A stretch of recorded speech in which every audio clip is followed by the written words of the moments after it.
Olá, sejam muito bem-vindos, sejam muito bem-vindas a mais um episódio do podcast Biológicos Brasil. Hoje nós vamos falar sobre um tema muito importante para as pacientes que já passaram pelo tratamento do câncer de mama. Como manter a qualidade de vida após essa jornada? Lembrando que o podcast Biológicos Brasil é fruto da parceria entre Bionoves, Instituto Biomanguinhos Fiocruz e Samsung Bioapps. Bom, meu nome é Adalgisa Pires e mais uma vez é um prazer conduzir essa conversa com duas convidadas para lá de especiais. Falando do lado clínico, a gente tem aqui hoje mais uma vez a doutora Ana Maria Kemp, que é mastologista com vasta experiência na condução de tratamentos com pacientes com câncer de mama. Muito obrigada por estar novamente com a gente, doutora. Muito obrigada pelo convite, é um prazer estar aqui com vocês de novo. E claro que nós temos também ela aqui, é um enorme prazer receber. Ela que é coordenadora do Comitê de Saúde Emocional do Oncoguia e também do Comitê de Ética em Pesquisa do Instituto Paliar, professora da pós-graduação nos cursos de psico-oncologia e cuidados paliativos e também já foi presidente da Sociedade Brasileira de Psico-Oncologia, Regina Liberato. Obrigada. Muito obrigada pelo convite, é uma honra estar aqui nessa mesa hoje, né? Bom, para começar essa conversa, vamos falar do ponto de vista clínico. Então, doutora Ana, quais são os principais desafios que uma paciente enfrenta em termos de saúde física após o tratamento do câncer de mama? Bom, Adal, uma das principais coisas que a paciente enfrenta fisicamente são sintomas como dor no local da cirurgia, por conta do procedimento cirúrgico ou até da radioterapia. Outra coisa muito comum é a fadiga, por causa de todo o tratamento, da quimio, da endocrinoterapia, e também sintomas da menopausa, muito importante a gente trazer, porque muitas delas passam pela menopausa induzidas pelo tratamento. Então, fogachos, insônia, alteração de memória e até o ressecamento vaginal, que é muito incômodo para essas pacientes. Então, são alguns sintomas importantes que a gente tem para lidar nessa jornada pós-tratamento. Agora, Regina, trazendo a sua perspectiva pessoal, né, sendo psico-oncologista e ex-paciente oncológica, como você percebe os principais impactos na saúde emocional que o tratamento deixa, né? E como que isso influencia na qualidade de vida a longo prazo? Estava pensando aqui na primeira coisa que acontece. Ao terminar o tratamento, existe um impacto a respeito disso. É como se você abandonasse uma base segura. Por incrível que pareça, né, há um relacionamento com o tratamento que vincula a gente à doença, mas ao mesmo tempo dá uma segurança de você estar sendo acompanhada por alguém que está atento junto com você. Então, isso parece até um abandono da área da saúde em relação a você. Isso é muito grave e quase que invisível na área. Depois tem a questão com a autoimagem, que você precisa trabalhar ao se readaptar à realidade, ao se recolocar em vários outros lugares que você já habitava, já frequentava. O estresse pós-trauma, um alerta que fica como se algo pudesse acontecer, voltar a acontecer com você. Aspectos psiquiátricos que predominam ainda, né? Estresse, ansiedade, depressão. Esses são os mais frequentes também. Doutora, são muitos os pontos mesmo, né? Agora, ainda sobre os impactos na saúde emocional, como a psico-oncologia auxilia no processo de resgate de autoconfiança da paciente? Então, a gente tem um conceito que a gente chama de readaptação psicossocial, né? Na verdade, a gente precisa se reintroduzir em diversas dimensões da vida humana. A física, a social, a emocional, a espiritual, a ambiental, a sua relação com o ambiente, você retoma uma posição. Ao retomar, é preciso incluir tudo que foi vivido durante o tempo da doença e que modificou a sua identidade frente àquelas dimensões. É preciso uma atenção e cuidado, um cuidado específico para que a gente possa reintroduzir esta mulher de uma maneira delicada, né? De uma maneira que ela possa assumir a identidade que tem e inserindo as novidades de uma maneira que ela se veja ainda íntegra, né? Inteira. Uhum. Isso é realmente super importante. Agora, doutora Ana, aproveitando, o que pode ser feito para apoiar a paciente nessa questão de percepção de identidade? Eu acho que uma coisa muito importante a gente, como profissional de saúde, é oferecer, no momento que a paciente está com a gente, um espaço seguro para que ela possa discutir essas questões, né? Falar das dúvidas que ela tem, dos medos que ela está enfrentando ali no dia a dia e ajudar essa mulher a resgatar essa identidade através de perguntas como o que você gosta de fazer, por exemplo, né? Para ajudar ela a resgatar essas questões do prazer com a vida, do que traz felicidade, porque ela está se redescobrindo de fato de novo. Ela está encontrando uma outra mulher ali dentro dela. Então, permitir que essa descoberta seja feita e que esse espaço, enquanto ela está ali com a gente, seja um espaço seguro para que ela redescubra essa nova vida. Uhum. Agora, a gente sabe, doutora, que os cuidados físicos, né, como alimentação, atividade física, são essenciais para a qualidade de vida. Quais são as orientações que você costuma dar às pacientes para manterem esse estilo de vida saudável, fisicamente falando mesmo? Eu acho legal a gente falar sobre isso, porque a grande maioria das pessoas sabe o que é saudável, o que tem que fazer, né? Mas como fazer isso? Como eu começar a fazer mais atividade física? Como comer melhor? Então, a coisa que eu falo, mais importante é assim, todo passo importa, né? Vamos começar devagar, esquecer a coisa da perfeição, ou eu faço tudo certinho, ou eu não estou fazendo nada. Aí, e devagarzinho buscando as coisas que você gosta de fazer, o que é mais fácil. Se eu for começar pelo que é mais difícil para mim, numa mudança de hábito, isso não vai ser sustentável. Então, começar pelo mais fácil e começar introduzindo coisas e não tirando, né? Então, vamos parar com essa coisa de tem que tirar isso, tem que cortar alguma coisa da alimentação, ou é obrigado a fazer musculação. Vamos buscar por onde é mais fácil, né? Acrescentando coisas e coisas que sejam prazerosas para essa paciente. Interessante isso. Agora, aproveitando, vamos ver o outro lado, né? Como que o bem-estar físico se conecta com o emocional durante essa fase de recuperação? Eu estava aqui ouvindo a doutora Ana e pensando, né? Que importância tem quando o médico consegue dar voz à sua paciente, né? Escutá-la para poder entender de quem se trata. Qualidade de vida é um conceito que não é coletivo. Cada um de nós temos uma noção a respeito do que é qualidade para nós. Então, para eu saber o que sugerir para aquela paciente, ou ajudá-la a achar algo que possa ser qualitativo a ela, para ela, eu preciso saber o que significa qualidade para ela. Por exemplo, musculação. Eu odeio musculação. Então, não pode ser uma sugestão de atividade física para mim.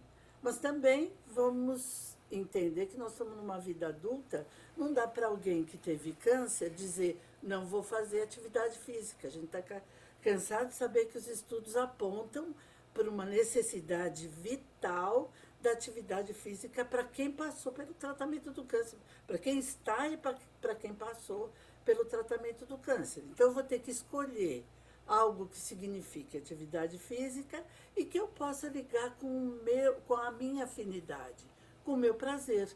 Talvez a gente possa pensar em não tirar essa palavra do nosso dicionário. Prazer. Vamos juntar aquilo que a gente precisa fazer com algo que nos dê gosto, né? Pois é. Agora, o apoio familiar e social, a gente sabe que é fundamental para o paciente durante toda a sua jornada, né? Regina, que conselho você daria aos familiares e amigos sobre como apoiar os pacientes durante esse processo de recuperação sem invadir o espaço? Eu pensei em duas coisas. Uma delas que eu acho que é a mais importante, não é a mais importante, vou pôr na frente, vou dar uma prioridade aqui. A autonomia do paciente, não é? Porque depois que se fica doente, parece que se tem uma condição de vulnerabilidade permanente. Isso não é real. E nem que vulnerabilidade é fragilidade, também não é. E aí a gente quer fazer tudo pelo paciente. O que é melhor para você, qual é a sua melhor hora, qual é a sua melhor comida, qual a sua melhor atividade, quais são os seus melhores amigos, seja lá o que for. E a gente tira a possibilidade do paciente se colocar com os seus desejos à frente de qualquer coisa. Então, manter a possibilidade da autonomia. Mas agora eu queria dar uma dica para o cuidador. para ele não esquecer que ele é também alguém que precisa de cuidado tanto quanto o paciente. Porque o cuidador tem tanto a exigência interna quanto a nossa, de que ele precisa ser forte o suficiente para dar conta daquela demanda que é a doença do paciente. A área da saúde está toda voltada para ele, que está doente. E o cuidador sofre um desgaste, uma demanda desgastante, que é capaz de adoecer gravemente alguém. Então, o autocuidado não serve só para o paciente. A gente chama de unidade de cuidados, né? Serve para o paciente, serve para o cuidador e serve para nós, os profissionais de saúde também. Nossa, eu imagino. Agora, ainda falando sobre essa questão, né, do apoio familiar, na sua visão como mastologista, doutora, como que a rede de apoio pode complementar o tratamento clínico e qual o seu papel quando a doença entra em remissão? O suporte social, né, o suporte do paciente é muito importante para trazer o bem-estar e, consequentemente, para ajudar na adesão ao tratamento. Então, o suporte não é só estar ali na prática para ajudar a fazer as coisas, mas uma vez que o paciente sente que ele tem alguém ali do lado, é mais fácil ele aderir ao tratamento. Então, isso é extremamente importante, dar esse apoio para o tratamento clínico. Fora isso, uma coisa que eu chamo muita atenção, né, do hora que a doença entra em remissão, no começo a Regina falou da questão da gente acabar abandonando ali, né, se sentir abandonada, a paciente se sente abandonada quando acaba a fase mais ativa do tratamento. E muitas vezes é nessa fase também que a rede de suporte afasta um pouco, porque entendeu que já acabou aquelas demandas de levar para fazer exame, para fazer tratamento, e acaba se afastando um pouco também. Então, para o pessoal que está ali dando a rede de suporte familiar ou amigos do paciente, para tomar cuidado com isso, para também não se afastar de uma forma tão abrupta, porque é um momento em que a paciente se sente extremamente abandonada. É uma situação bem mais delicada, tem que estar atento a isso. Agora, uma vez que o câncer está em recidiva, quais são os sinais de alerta que vocês recomendam para que o paciente fique atento? Eu acho que a primeira coisa é não assustar com qualquer coisa que sente, porque isso é uma coisa muito comum que eu vejo no consultório. Estou sentindo dor aqui, estou sentindo dor ali, será que a doença não voltou? A paciente fica mais atenta ao corpo. E normalmente são sintomas que todo mundo sente. Uma pontadinha ali na mama, uma pontadinha na barriga. E porque ela passou por um tratamento de câncer, ela acaba ficando hiperalerta a tudo. Então, primeiro é calma, né? Não é qualquer sintoma que está relacionado a uma recidiva. Mas sim, tem sintomas que são importantes a gente prestar atenção, especialmente aqueles sintomas que são mais intensos e que são persistentes. Então, dores pelo corpo que aparecem e que persistem ao longo do tempo são importantes de serem avaliadas. Sintomas neurológicos, né, com perda de visão, dor de cabeça, às vezes até uma convulsão. Mas, normalmente, a recidiva mais comum é a recidiva na mama. Então, prestar atenção em alterações de pele ou nodulações na mama ou na axila que apareçam aí ao longo do tempo. Ok. Agora, doutora Regina, você tem alguma dica que você pode passar aos pacientes em momento de recidiva tumoral? No Instituto Oncologia, a gente fez uma pesquisa há pouco tempo sobre recidiva e o que apareceu imediatamente, e uma porcentagem enorme, é medo da recidiva. A palavra medo aparece quase que 90% nos respondentes, né? E uma coisa que eu pensei quando a gente avaliou a pesquisa é que que eu achava que era importante passar para todos os que estavam lendo aquelas postagens, é que nenhum sentimento é bom ou ruim em si. Depende de como da hora que ele aparece, de como ele aparece. Se qualquer sentimento, pode ser o medo, pode ser o amor, qualquer sentimento que paralisa a nossa ação é danoso em si. Mas pelo jeito que a gente acaba deixando com que ele frequente a nossa vida emocional. O medo em si, ele pode ser bom. Eu estou andando, tem um precipício ali. Se eu parar, vai ser por medo de cair naquele buraco. Ele é bom ou ruim? Ele é bom, porque ele me tirou da possibilidade de cair num buraco, né? O que ele não pode é me deixar paralisada. E aí eu ficar muito tempo sem ação por conta de um sentimento que me traz, inclusive, um mundo paralelo, porque daí o medo é aquela história. Eu vou atravessar esse corredor aqui. Se eu demorar muito tempo achando que o bicho-papão vai aparecer, ele aparece. Né? Ele aparece para mim com cara, nome e sobrenome. Então é melhor que você, se você não puder lidar com ele sozinho, procure ajuda. Estica a mão e procure ajuda. Agora, como ex-paciente e psico-oncologista, o que você considera mais importante para quem está saindo do tratamento e começando uma nova fase de vida? Olha, eu vou falar uma coisa que parece que é puxar a sardinha para a minha profissão, né? Mas eu acho que algo que pode ser considerado parte do tratamento é o autoconhecimento. Quanto mais você se conhece, e aí qualquer oportunidade é importante, conhecimento não é só ter informação. Conhecimento é informação, mas a assimilação daquela informação. A doutora Ana falou, eu converso com a paciente para ver com ela o que ela gosta. Ver com ela é associar a possibilidade dela introduzir essa informação que a doutora Ana quer passar e ela adicionar isso na vida da paciente. Quando a gente tem alguém cuidando disso próximo da gente, é muito mais fácil do que fazer isso sozinho. O autoconhecimento vai me deixar fazer uma coisa que é um diferencial para se viver bem, chama boas escolhas. As boas escolhas vão me fazer viver de uma maneira mais saudável. Muito bem. Agora, doutora Ana, aproveitando, né, do ponto de vista clínico, quais são os passos iniciais que você recomenda, então, para os seus pacientes no momento dessa recidiva? Autocuidado, não abandonar o autocuidado, porque é muito comum, na hora que vem a recidiva, uma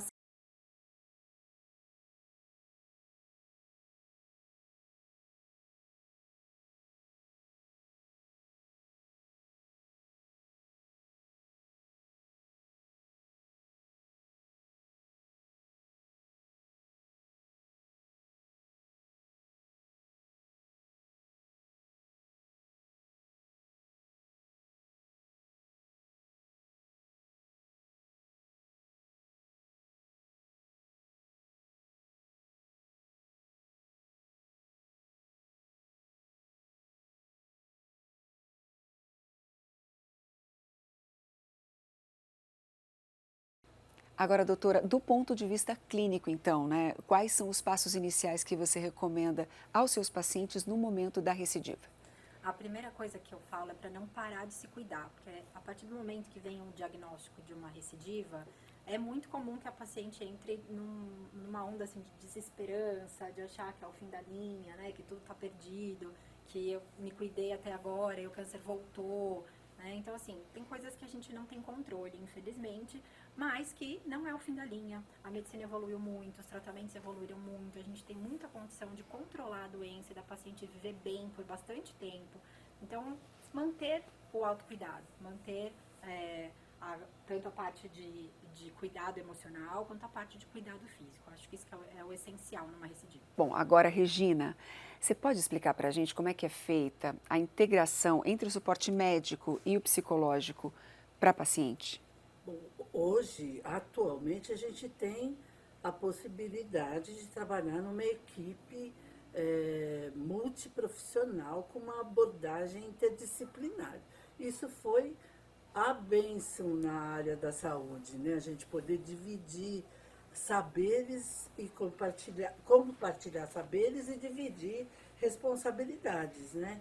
Então a gente pode hoje sentar juntos numa reunião clínica e a serviço de uma melhor assistência poder falar todos juntos a respeito de um paciente.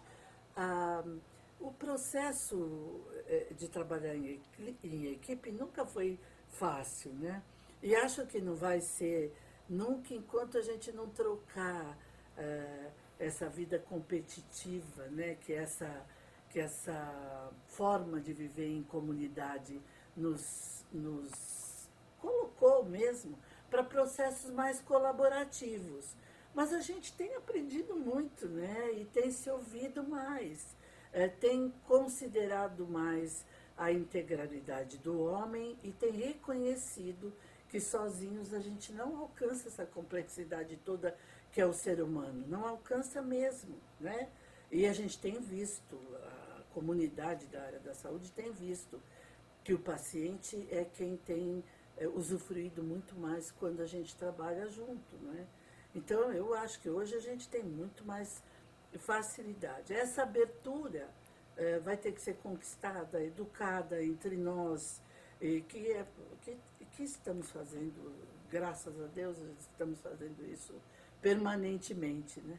Isso realmente é muito, extremamente positivo. Agora, doutora Ana, além das consultas médicas, existem outros tipos de apoio que podem ser oferecidos no sistema de saúde para esses pacientes? A gente falou da questão emocional, né, de trabalhar nessa multidisciplinaridade, enfim.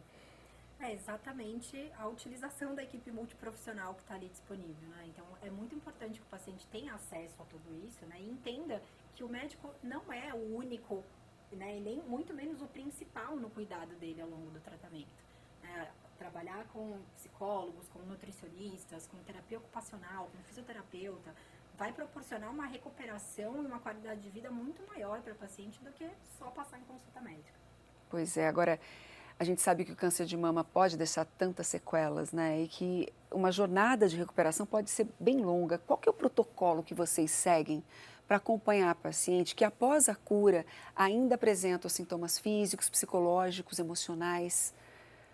Aí não tem bem um protocolo, Dal. Aí vem do que a paciente está sentindo naquele momento, quais são os sintomas que ela está apresentando pós-doença. Então, assim, no contexto de uma consulta médica, eu tenho que entender qual o sintoma que ela está apresentando, como investigar esse sintoma e como endereçar o melhor tratamento. Então, não existe um protocolo, existe uma personalização e uma individualização daquilo que a paciente está me trazendo como queixa. Você concorda, Regina? Concordo plenamente. Ainda estava pensando um pouco, quando você fez a pergunta anterior, do sistema de saúde, né? Me lembrei que há pouco tempo atrás ainda mais foi incluído no SUS as PICs, né? As práticas integrativas.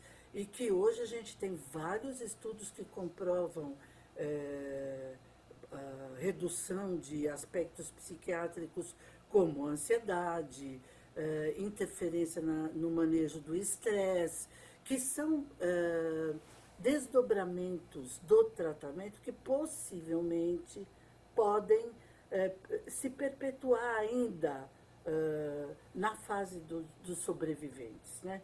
A gente encontra isso muito ainda.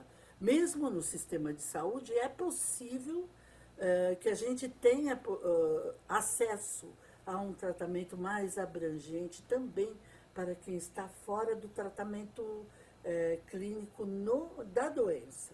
Né? Uhum.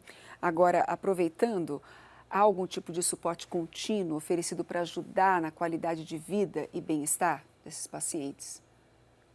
Falando do SUS, talvez, especificamente. Eu vou falar como paciente. Eu não acho que a gente pode abandonar o médico tão facilmente assim, né?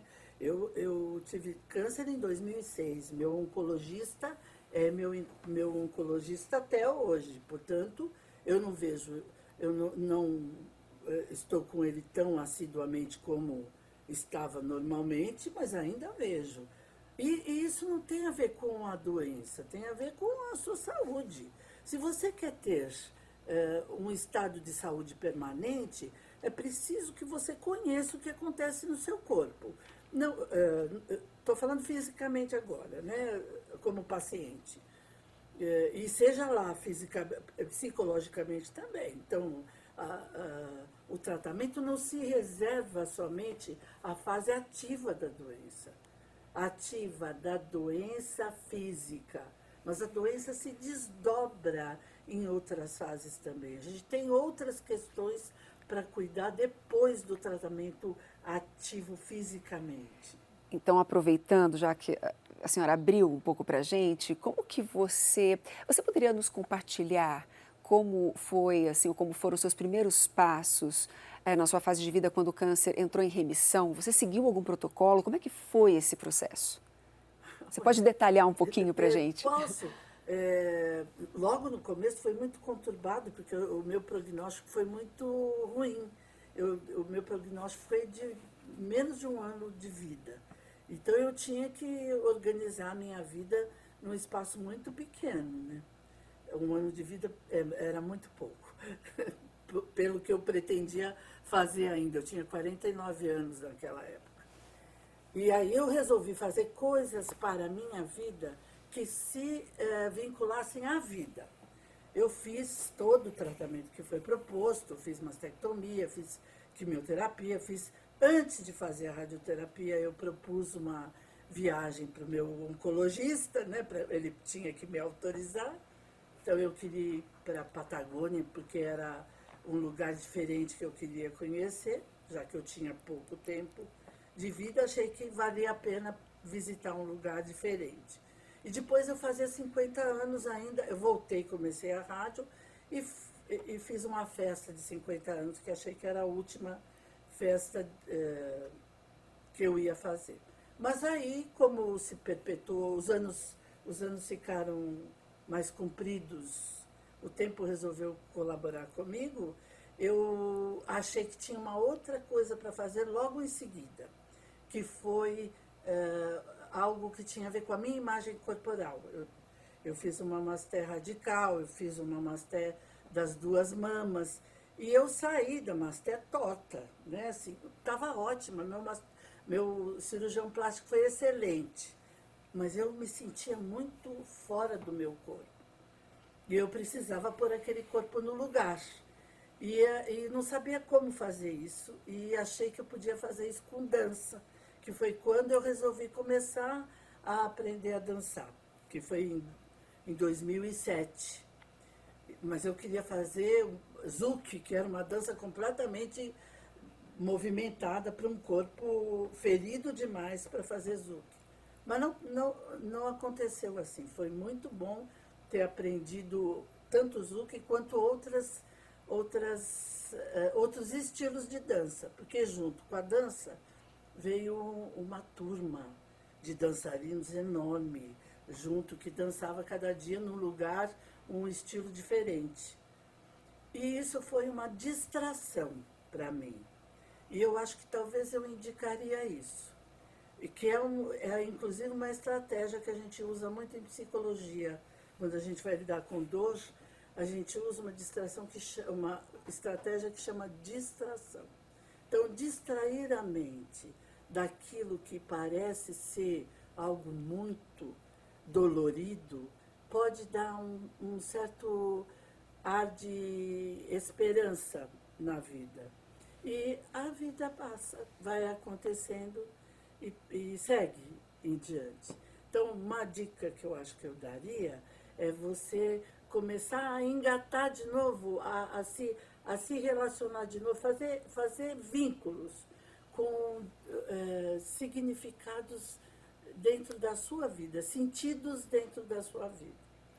Obrigada por esse relato, Regina. Muito obrigada por ter compartilhado conosco aí a sua história. Agora, doutora Ana, e você, qual conselho daria aos pacientes que estão aí nesse início da recuperação do câncer de mama?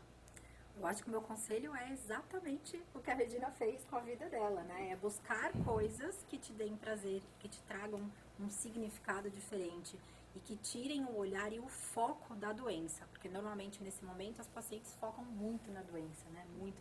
A vida delas gira em torno do câncer. Então, o câncer existiu, ele foi uma história, ele tá ali na sua malinha que eu falo, né, de bagagem que você traz.